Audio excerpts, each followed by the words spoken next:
எனக்கும் ரிசர்வ் வங்கியின் புதிய கவர்னராக சஞ்சய் மல்ஹோத்ரா நியமனம். மத்திய மந்திரி சபை நியமன குழுவும் ஒப்புதல் அளித்துள்ளது. சஞ்சய் மல்ஹோத்ரா 26வது கவர்னராக நியமிக்கப்பட்டுள்ளார்.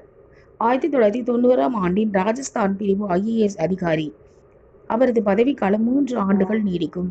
சஞ்சய் மல்ஹோத்ரா கான்பூரில் உள்ள IITயில் கம்ப்யூட்டர் சயின்ஸ் இன்ஜினியரிங் படித்தவர். அமெரிக்காவில் உள்ள பிரின்ஸ்டன் பல்கலைக்கழகத்தில் பொது கொள்கையில் முதுநிலை பட்டம் பெற்றார்.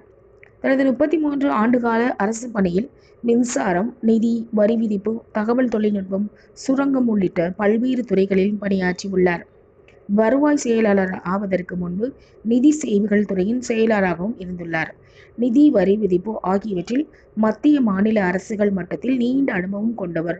நேரடி, மறைமுக கொள்கை உருவாக்கத்திலும் முக்கிய பங்கு வகித்துள்ளார். அன்னாரை வாழ்த்தலாம். நன்றி.